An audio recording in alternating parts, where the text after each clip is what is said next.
estamos de volta com Cidade em Foco para debater as atuais regras da arborização na cidade.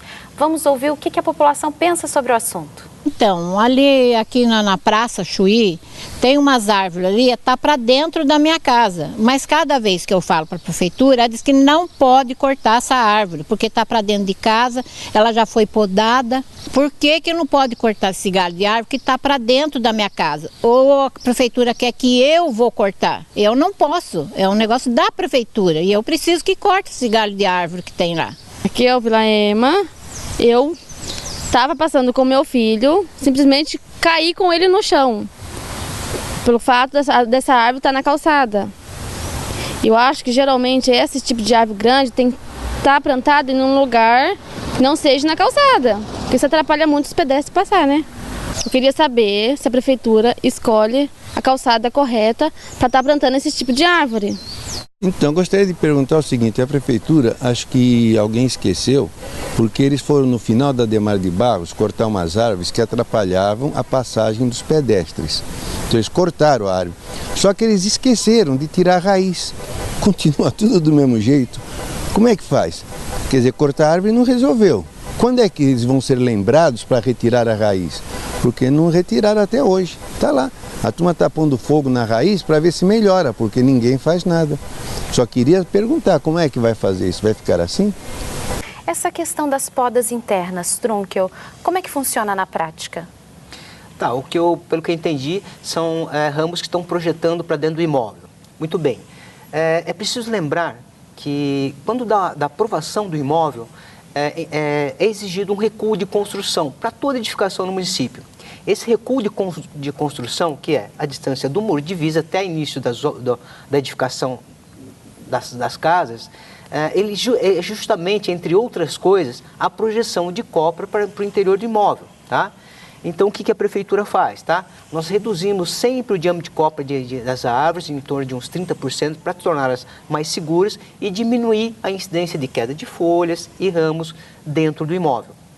Vale a regra, então, de poda dentro da casa se ela seguir essas diretrizes de recuo específicas? Exatamente. Eu estou falando de uma árvore que esteja em área pública, projetando-se para o interior do imóvel, tá? Uhum. Essa projeção, ela, na forma da lei, ela precisa ser feita, tá? Ou seja, as árvores podem se projetar para dentro dessa área de recuo, tá?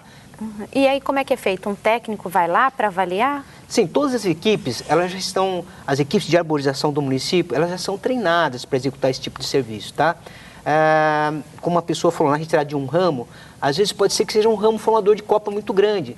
Retirando esse ramo, nós vamos descaracterizar essa árvore e até podendo colocar ela em estabilidade. Então é preciso sempre avaliar, tá? O que nós fazemos é sempre reduzir o diâmetro de copa na parte superior dela, sem tentar tirar nenhum ramo formador de copa. Outro apontamento da população foi com relação ao calçamento. Ela está questionando se existe um calçamento específico. Walter, o que existe de fato sobre essas regras? Inclusive, complementando a resposta do engenheiro Trunkel, Carlos Trunkel, eu acho que a pessoa, ela perguntou se ela pode podar a árvore. Ela não pode. Sim, a árvore é patrimônio da prefeitura, que quem pode fazer a poda é a prefeitura. Agora, com relação ao problema das calçadas, nós temos o projeto Calçada Segura, mas que não está funcionando. Por que será que não está funcionando? Um dos problemas são as raízes das árvores. Outro problema é árvore plantada de maneira errada, que ela pega toda a calçada e você não consegue, principalmente o cadeirante, a pessoa com um carrinho de criança, circular por uma calçada. Tudo isso precisa resolver. Esse projeto de lei que está em tramitação, que está em análise, em estudo, ele pretende resolver essas questões. Então, esse bate-papo nosso, né, serve inclusive para a população nos informar ou nos sugerir soluções para alguns problemas que tem na própria frente da sua casa. Inclusive, a própria legislação atual, ela define os tipos de árvore que podem ser plantados. Queria que você voltasse e falasse um pouco mais sobre isso, Trunkel. O número de espécies, as espécies mais comuns e os erros que as pessoas ainda continuam fazendo. Tá. Nós temos hoje, tá, em torno de 70 espécies que podem ser utilizadas em área pública. Tá? São espécies que nós conhecemos os hábitos de crescimento. O que é isso? Sistema radicular, copa, tipo de folha, quando elas caem, quando não. Tá? Hoje, os problemas que nós enfrentamos hoje, como o vereador próprio disse, são de árvores que foram plantadas na década de 70, 80, que hoje estão adultas, e como não se conhecia esse tipo de situação, nós temos problemas com raízes sim, tá? Entretanto, a própria lei, a nossa lei atual hoje, ela é muito rígida. Ela não nos dá dispositivos, tá certo, para que a gente possa suprimir uma árvore e promover o plantio de outra, tá?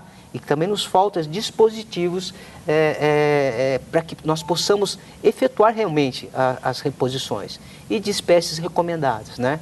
Então é muito sério esse problema, principalmente da calçada segura, tá?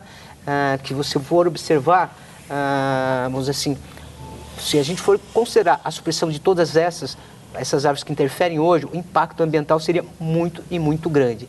E o Jefferson aqui pode nos atestar isso, né? Mas é o custo, né? Exato. É o custo do momento, é igual resido no Vista Verde.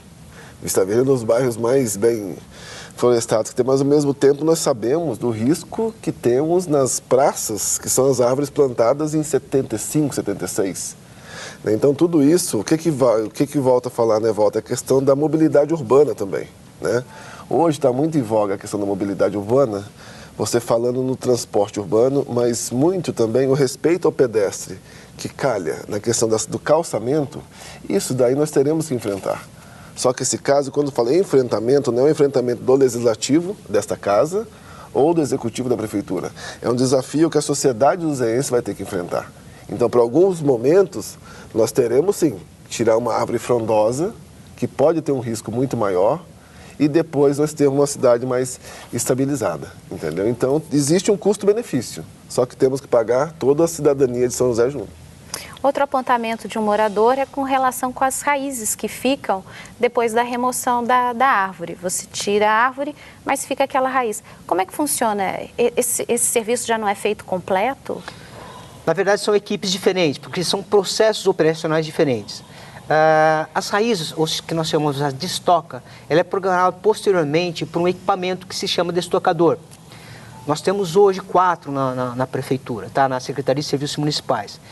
Dentre esses, 2 estão com problemas, porque inclusive esse equipamento é importado. Nós temos muitas dificuldades na reposição dessas peças. Então existe sim uma fila de espera, mas ela não é esquecida, tá? Ela está na nossa programação e será feita com certeza. Assim como a reposição da árvore que foi retirada. Só uma dúvida, essa parte quando você fala retirada da raiz, é isso? Sim, na verdade esse equipamento estola que chama? Destoca. Destoca. Né? Na verdade o equipamento ele funciona como uma lixa, tá?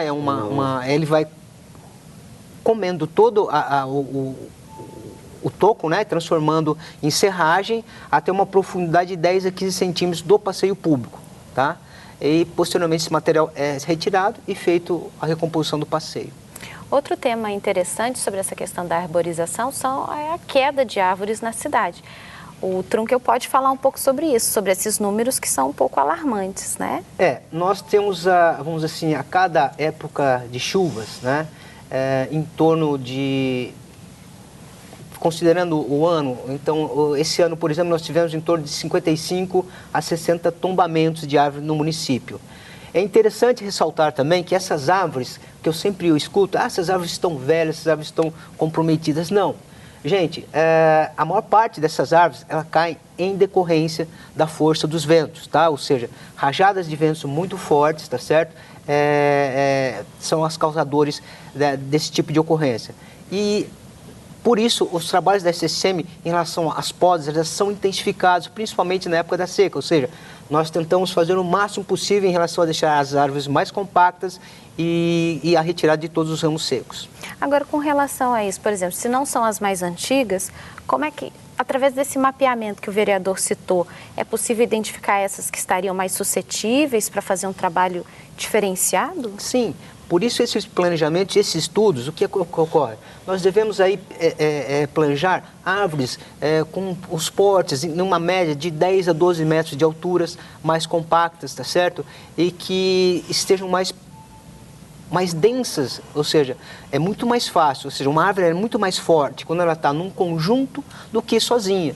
Então, você vê, a nossa dificuldade em repor árvores e ruas e áreas que estão, vamos dizer assim, com falta de arborização, elas estão mais frágeis, tá? Ou seja, a união de todas, se uma cidade é muito bem arborizada, ela tem menos tombamentos de árvores. Mas nós temos também um problema sério, que é a questão das linhas de energia, né? Sim. Que acaba tirando, como é que tira o eixo da árvore, o peso, né? Você acaba desbalanceando e isso ocorre o quê? Você tem várias árvores em sentido de estilingue, vamos dizer assim, né? Um galho aqui, outro aqui e o fio passando aqui no meio. Isso você cria também, né? Um balanço da árvore. Exatamente, isso é um outro problema. Na verdade, essas árvores que estão sob a rede elétrica, elas devem ser conduzidas tecnicamente para que se forme um túnel, tá? Isso é uma poda especializada que deve ser feito, ou seja, a concessionária deveria executar. Agora, para a gente fechar esse bloco, Walter, essa legislação que está sendo revista prevê alguma mudança com relação a essa questão? Sim, a gente está pensando no seguinte: São José pode ser referência também no aspecto da arborização. Então, se você tiver um plano de trabalho que ao longo de 20, 30 anos você possa fazer as substituições dessas árvores que estão impróprias e inadequadas, eu tenho certeza que, dando o primeiro passo, daqui não sei quantos anos nós vamos ter São José dos Campos com uma arborização tecnicamente perfeita. Nós faremos mais um intervalo e voltamos em seguida para falar um pouco mais sobre as leis que regem a arborização em São José dos Campos.